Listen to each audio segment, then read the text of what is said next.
बे खिन्थु दुखुनांथाव बेनो मोनसे खोथा आं बुंनो लुबैयो जे हाइकर्टआ एथ' जे माबायदि अर्डार लिरो माबायदि माबा खालामो जे एथ' नेग्लेक्ट जाथाव माने नेग्लेक्ट खालामनाय बायदि बाथ्रा दा आदा जनकनि नामखौथ' होबाय जनकलाल बसुमतारी ओमफ्राय बिफा नाम होननानै माबा जालायबाय लक्ष्मीकान्त हर'घोष होननानै जालायबाय लक्ष्मीकान्त हर'घोषआ नब'चरियानिसो बिफा दा बे आरोखि दा बेखौ मानो होखो बे माबायाव दा बेखौ कारेक्सन खालामनांगौ आरोखि कर्टफ्रा बिदि खालामनाया खोब नेग्लेक्ट खालामनाय बायदि जायो आं खोब दुखु मोनो आरोखि बे लक्ष्मीकान्त हर'घोषनिसो फिसाला जाबाय जोंना जनकआ आरोखि दा बिदि खालामनांगौमोन कारेक्सन जानांगौमोन आरोखि बे मृगेन्द्रनाथ नार्जारी माने बसुमतारी बे फैनांगौ खिन्थु लक्ष्मीकान्त हर'घोष बे भुल जाबाय दा जेखि जाथों जों माने बे कर्टनिफ्राय मोजां थाब रिजाल्टखौ जों मोनगोन होनना आसा खालामो आरो जोंनि आइ आफा रायजो राजाफ्रा गोसो बायनाङा आशीर्बाद हो जाहाथे मोजाङै जाफुंथों जों बेखौ आसा खालामो बयबो मिडिया बिथांमोनखौ आङो खुलुमबाय बरायनानै लाबाय आरो रायजो राजाखौबो खुलुमहरनाय जाबाय दा जों दिनै बे नब'चरियानि केसनि सोमोन्दै बुंनो सानदों आगोलाव बुंदोंमोन जे नब'चरियानिया एमपि दारायनो हालिया बिनि सार्टिफिकेटआ केन्सेल जाबाय जों बे बाथ्राखौ बुंनाय जादोंमोन आरो लोगोसे नैबे दानि लेटेस्ट जायनाखि हाइकर्ट अर्डार दा बेयाव नब'चरियानिया जे इन्ट्रिम मोनसे अर्डार मोनबाय बिनि सार्टिफिकेटआ टेम्परारिलि जे बाहायजासिगोन होननानै अर्डार होनाय जाबाय दा बिनि गेजेरजों नब'चरियानिया इलेक्सन गेलेनो हासिगोन नामा दा बे बाथ्राया दिनै बयनिबो सिगाङाव जाखारदों दा जोंनावबो गोबां प्रश्न खालामहरबाय थादों जे मा जामारखो नब'चरियानि केसआ नब'चरियानिया इलेक्सन गेलेनो मोनला होननाय बिनि सार्टिफिकेटआ केन्सेल जाबाय होनलाय दा मानो इलेक्सन गेलेफिननो नागिरखो बोरै गेलेफिननायनि हाइकर्टआ अर्डार होखो दा बे बाथ्राखौ गोबाङानो टेलिफनाव सोंहरो मिथिनो लुबैयो दा बे हिसाबै आङो बेयाव नोंथांमोनखौ लिंहरनानै बिनि सायाव क्लियारिफिकेसन होनो थाखाय आङो थियारि जानाय जाबाय नंगौ जोङो आगोलावबो जों बुंबाय थादों जे नब'चरियानि सार्टिफिकेटआ केन्सेल जाबाय बे इलेक्सन गेलेनो हालिया एमपि दानजासिगोन बे बाथ्राखौ जोङो बुंबाय थादों नंगौ दा बे बुंनायनि गुदियावनो जों बेखौनो क्लियारिफिकेसन होयो मानो जों बिदि बुङामोन जे नंगौमोन बिनि माने एमपि सार्टिफिकेट दानजाबाय बे एमपि गेलेनो माने नमिनेसन फाइल खालामनो हाला बे बाथ्राया नंगौमोन सैथोथारमोन दा बोरै जाबा आं बेखौ एसे बुंनो सानदों जे जों फार्स्टआव 2014आवनो जोङो नब'चरियानि बे बर' कसारि होननानै सार्टिफिकेट लानाय बेनि कपिखौ लानानै जों हाइकर्टआव केस होदों दा बिनि केस नाम्बारा माबामोन जोंहा 2580/2014 दा जों बेयाव केस होदों हाइकर्टआव दा बे केस होनाय लोगो लोगोनो हाइकर्टआ मोनसे इन्ट्रिम अर्डार जोंनो होदोंमोन दा बेयाव बुंदों हाइकर्टआ बिडि आगरवाल बिथाङा बुंदोंमोन जे I have also perused the list of scheduled tribes incorporated in Central Order number 22. Prima facie, it appears to me that the Sornia is not ST. बेखौ होनदोंमोन आरोखि सरनिफ्राय ST नङा बेखौ होनदोंमोन though the ST certificate had been issued to respondent number 7 respondent number 7आ नब'चरियानिया जुदिबा नब'चरियानियानो रेसपन्डेन्ट नाम्बारनो सार्टिफिकेट इस्यु खालामदों बेबो ट्राइबेल नङा बे बर' कसारि नङा होननानै हाइकर्टआ 2014आवनो 2580 बे केस नाम्बाराव जों गेजेरजों अर्डार होनाय जादोंमोन जे नब'चरियानिया बर' कसारि नङा बे ST नङा सरनियाफ्रा ST नङा बेबायदि सार्टिफिकेटखौ दाहो होननानै मोनसे रेस्ट्रिक्ट खालामदोंमोन ट्राइबेल दङ दा बे मोनसे अर्डार बै समाव जों मोनखानाय दा गंसे नब'चरियानिया जे बर' कसारि नङा बे ट्राइबेल नङा बे प्रुभ जाखादों ओमफ्राय बिनि उनाव 2000 बेयाव माने WPTBCआ मोनसे अर्डार होबावदों जे सरनियाफ्राथ' बर' कसारिनि सार्टिफिकेट मोनलिया दा बिदिबा बिसोरनोथ' ट्राइबेल जासोनदि बिसोरनो कसारि होननानै सार्टिफिकेट होनांगौ होननानै WPTBCआ मोनसे अर्डार होदों जे सरनियाफ्रा एज अन नाउ ट्राइबेल नङा दा गतिके फिन ट्राइबेल खालामनाय प्रसेसा जागासिनो दङ दा बिसोरनो ट्राइबेल जासान्दि कसारि होननाय सार्टिफिकेट नांगौ बे अर्डारखौ होदों 5 जुन 2018 दा बेयाव स्पष्ट लिखादों सरनाफ्रा ट्राइबेल नङा बिसोरखौ ट्राइबेल जासान्दि कसारि होननानै सार्टिफिकेट होनांगौ होननाय बुंखानाय दङ गतिके गावसोरनि अर्डारानो बे कन्ट्राडिक्टरि अर्डार आरो सरनाफ्रा ट्राइबेल नङा होनना बुंनाय बेयाव रोखा रोखा जाखादों दा ओंखायनो जों बे अर्डारखौ लानानै जों आरोबाव केस होदों हाइकर्टआव दा बे केस नाम्बारा 30 ओमफ्राय 2019 बिनि केस नाम्बारा जों बे केसखौ होदों जमलाल बसुमतारी ओमफ्राय दावराव दैखोम नार्जारी ओमफ्राय माबानि कक्लाबारिनि NGO दा जों बे मोनथाम ग्रुपजों जों होनाय जादों जनजाति सुरक्षा मन्चनि जानानै होनाय जादों दा बे केसखौ होनाय जाबाय ओमफ्राय केस होनायनि उनाव हाइकर्टआ बिसार खालामबाय बिसार खालामनानै 2023 नि 28 तारिख फेब्रुवारि खालि हाइकर्टआ अर्डार होबाय जे सरनियाफ्रा ट्राइबेल नङा ओमफ्राय बे ट्राइबेल नङै सरनियाफोरनो बर' कसारि होनायनि खुनु रुल्स गैया आयेन गैया कन्स्टिटिउसनेल अर्डाराव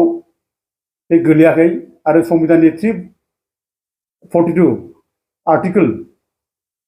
1 क्लज ओमफ्राय 2 क्लज बेबादिब्ला माने आसाम स्टेटनिफ्राय खुनु रावखौ ST खालामनाय माने पावार गैया आरो अबेबा STखौ माने मुं लानानै सोरबा ST नङै मानसिनो सार्टिफिकेट होनो हाया बे हिसाबै हाइकर्टआव WBDCआ बे गावसोर जे अर्डार होदोंमोन सरनियाफोरनो कसारि सार्टिफिकेट नांगौ होननाय बेखौ उइद्र' खालामना लादों दा गतिके बे उइद्र' खालामनाय समावनो आरोबाव बे सरनियाफोरनि जेसेबां सार्टिफिकेट लानाय कसारि होननानै बा बर' कसारि होननानै लानाय बे इनभेलिड जादों सोलियाखै गासिबो सोलिया बे जाजोबदों गासिबो दा बे इनक्लुडिं नब सरनियानि केसाबो सार्टिफिकेटआबो बेयावनो इनभेलिड जाखाजोबदों आरोखि दा गतिके सोलिया दा बेफोरखौ नायनानै जों बुंदों जे नब सरनिया एबार MP गेलेनो हालिया बिनि सार्टिफिकेटआ केन्सेल जाबाय रिजेक्ट जाबाय आरो सरनियाफोरनि माबायाबो सार्टिफिकेटआबो रिजेक्ट जाजोब्बाय बिसोर बे बर' कसारि बा कसारि होननानै सार्टिफिकेट लानाय बेजों खुनु बिसोरो सुबिदा लानो हालिया स्कुल कलेज एडमिसन लानो हाया मेडिकेलफोर एडमिसन लानो हालिया बे गेस एजेन्सि पेट्रल पाम्पनि लाइसेन्सफोर बेखौ मोननो हालिया जों बे बाथ्राखौ बुंनो हादों जिथु बिसोरनि सार्टिफिकेटआ उइद्र' जाजोब्बाय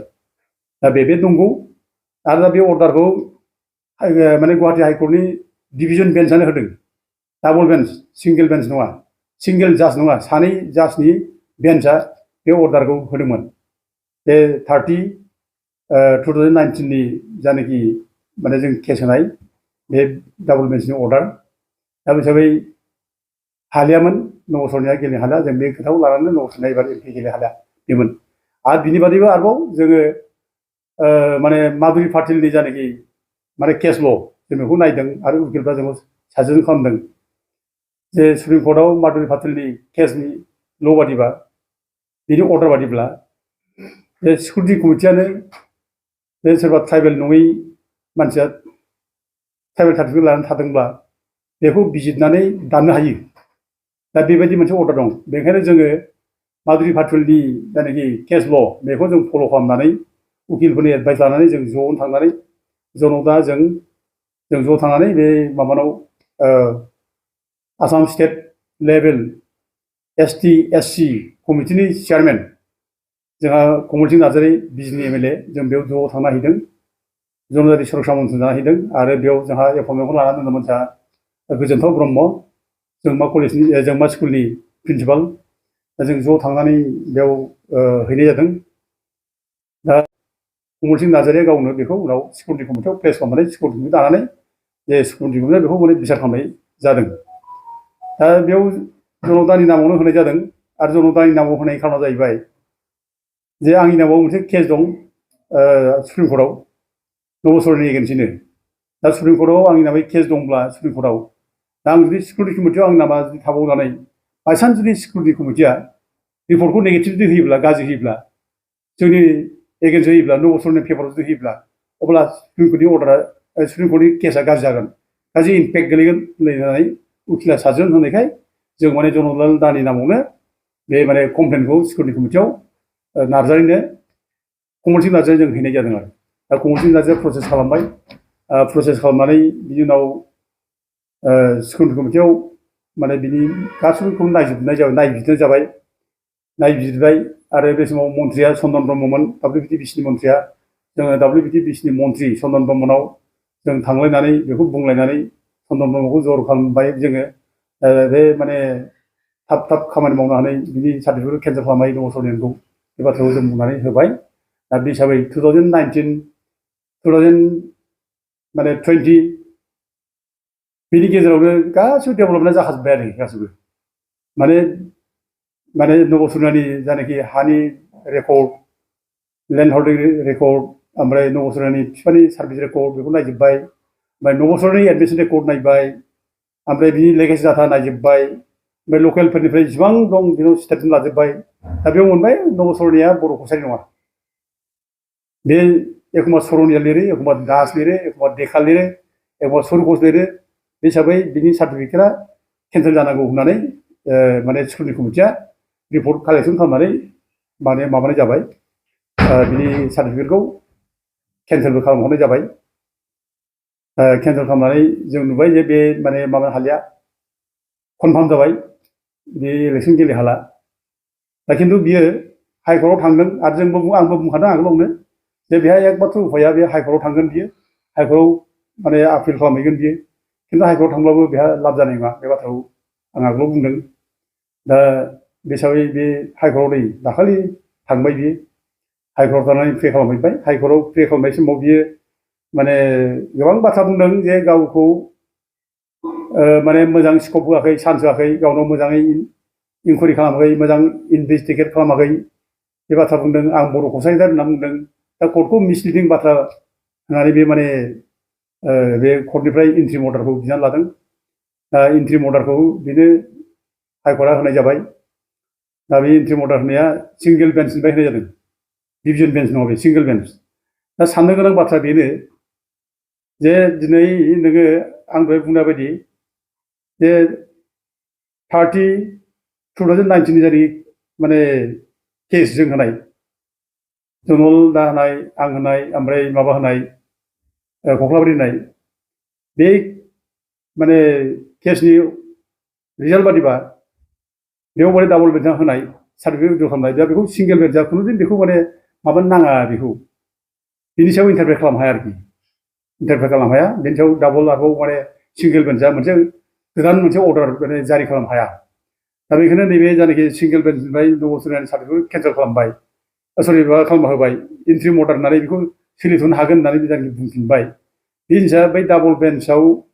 जायनाखि अर्डार होनाय बे अर्डार होनायखौ मा रोखोम बेखौ माने कन्ट्राडिक्ट खालामगोन बेखौ मा रोखोम केन्सेल खालामगोन बे जिनिसा खोब दुखुनांथाव साननांगौ बाथ्रा दा जों नुनायाव बे डाबल बेन्चआव होनाय अर्डार बे सरनेयाफ्रा ट्राइबेल नङा सरनेफोरनो ट्राइबेल माबाया गासिबो उइड्र खालामना लाजोबनाय बाथ्रा बे अर्डारखौ नायोब्ला बे नब सरनेया फैगौ इलेक्सनावबो बे कन्टेस्ट खालामनो हाया बेखौ नायोब्ला जितु बे डाबल बेन्च जानाय अर्डारखौ सिंगेल बेन्चनि जायनाखि माबा जाज होनाय बे खुनु बेखौ माने आरो गोदान अभार माने माबा खालामनो हाया अर्डार खालामनो हाया आरोखि दा दुखुनांथाव जाबाय दा थेवबो जितु बिनि सार्टिफिकेटआ इलिगेलबाबो केन्सेल जाखाबायब्लाबो सिकिउरिटि कमिटिया बिनि सार्टिफिकेट केन्सेल खालामना हरबायब्लाबो दा जितु बिनि जादों सार्टिफिकेट केन्सेल जाखानाय सोलिलांखानाय बे सोलिला होननाय सार्टिफिकेटखौनो आफादथ' माने बेखौनो इन्ट्रिम अर्डार होननानै सोलिथ'बाय होनना बुंनाय जादों थारमाने बाहायथ'नो हागोन होननाय जादों जेब्ला दा बेखौनो लानानै हयथ' एबार इलेक्सनाव बियो गेलेगोन ओमफ्राय बेखौ इलेक्सन गेलेनो थाखाय स्कप होनाय जाबाय नैबे दानि हाइकर्टनि दानि इन्ट्रिम अर्डार आरोखि दा बेखौ जों बुंनो हायो आरो खुनु अफिसारा बोहाय रिक्स लानानै बेखौ बिनि केन्डिडेटनि जाय नमिनेसन पेपार बेखौ हयथ' रावबो रिटार्निं अफिसारा केन्सेल खालामनाय नङा बेनि माबाया एक्सेप्ट जागोन दा जों बेखौ सानो दा दुर्भाग्य जाबाय बे गनायथाव नङा जों बेखौ बुंगोन आरो बयबो बुंदों आरो लोगोसे बे हाइकर्टनि बे अर्डारनि एगेन्स्टै जों बारा खोथा बुंब्ला कर्टआथ' जोंनि सायाव माने गाज्रि मोनसे माबानो हागौ बे हिसाबै जों बुंनोबो हाला आफटार जा अर्डार होबाय जों बेखौ मानिना लानो गोनां जायो दा थेवबो बे केसा जिथु स्टेट भार्सेस नब कुमार सरनिया जादोंमोनथ' नब कुमार सरनिया स्टेट गभर्नमेन्टनि एगेन्स्टै होदोंमोन मानोना स्टेट गभर्नमेन्टआ WBTBC ओमफ्राय स्कुलनि कमिटिया बिनि सार्टिफिकेटखौ जितु केन्सेल खालामहरदों बिसोर बिनि एगेन्स्टै बे केस होदोंमोन दा ओमफ्राय दायथ'आ जाहैबाय दा स्टेट गभर्नमेन्टनिफ्रायनो बे माने जायनाखि इन्ट्रिम अर्डार जायनाखि होदों हाइकर्टआ बेखौ चेलेन्ज खालामफिननांगौ बिसोरो बे केसनि सायाव आरो आरोबाव चेलेन्ज खालामफिननांगौ बिसोरो पिटिसन होफिननांगौ दा खबरा मोजां आं मैया गुवाहाटियाव आं दंमोन बेयाव खबर लानाय जादों खबर लानायाव आं बिसोरनि जायनाखि advocate general assistant advocate general बिथांमोनजों जों जगाजग खालामनायाव मोनथिबाय जे मैयानो माबाया स्टेट गभर्नमेन्टनिफ्राय एडभकेट जेनेरेला पिटिसनखौ फाइल खालामबाय दा बे पिटिसनाव होदों जे 9 बोसोरनि जायनाखि इन्ट्रिम अर्डार बेखौ केन्सेल खालामफिननांगौ जायनाखि सार्टिफिकेटखौ जायनाखि स्टे अर्डार होदों इन्ट्रिम दा बेखौ केन्सेल खालामनांगौ बेखौ क्वास खालामनांगौ ओमफ्राय सेट एसाइड खालामनांगौ होननानै बिसोरो मैया मोनसे पिटिसन होबाय मोजां बाथ्रा दा हयथ' बिनि सार्टिफिकेटआ 9 बोसोरनि सार्टिफिकेट जायनाखि लानाय इन्ट्रिम अर्डार मोननाय बे हयथ' जिखुनु टाइमाव बेथ' केन्सेल जाफिननो हागौ आरोखि दा टाइम लानोबो हागौ हयथ' गाबोन बे जुदि केसा गाखोयोब्ला गाबोन मा जायो बेखौ नायनांगोन जिहेतु मैयानो बिसोर माने स्टेट गभर्नमेन्टआ होनाय जाबाय केसखौ फाइल खालामबाय दा गाबोन गाखोयोब्ला गाबोन मा रिजाल्ट फैयो बेखौ नेनांगोन आरो बिनि बादै हयथ' टाइम लायोब्लाबो बे इलेक्सन गेलेखांब्लाबो हयथ' देरहाबायब्लाबो बेयो जिखुनु टाइमावनो बिनि सार्टिफिकेटआ केन्सेल जाफिनगोन आरोखि दा जिहेतु बिसारा दिन दाबो बिसारावनो दङ आरो बिनि जायनाखि सार्टिफिकेट बेखौ माने जिहेतु इन्ट्रिम आबादथ' सोलिथ'नो थाखायल' बिसार जोबसान्दि बेखौल' होनदोंथ' बिसार बे गोबाव थांनाय नङा लास्टिं जानाय नङा जों बेखौ दिनै रोखा माने रायजो राजानि सिगाङावबो बुंनो हायो ओमफ्राय मोनसे बाथ्राखौ जों बुंनो हायो 9 बोसोरनिया गावबो बेबायदि एथ' दुरबल माबाखौ लानाय बे गावबो एथ' मन'बल जों बे जे इलेक्सन गेलेनाय साहस फैगोन बे नङा आरोखि एथ' मन'बल मोनगोन बे नङा आरोखि मानोना बिनि सार्टिफिकेटआ एट एनि टाइम एट एनि ममेन्ट बिनि सार्टिफिकेटआ माने केन्सेल जाफिननो हागौ आरो बिनि जायनाखि माबा इन्ट्रिम अर्डार सार्टिफिकेटखौ आफादाव सोलिथ'गोन होननाय बाथ्रा बे क्वास जानो हागौ आरोखि आरो सेट एसाइड जागोन जिखुनु टाइमावनो जों बेखौ दिनै बुंनो हायो थेवबो जोंहा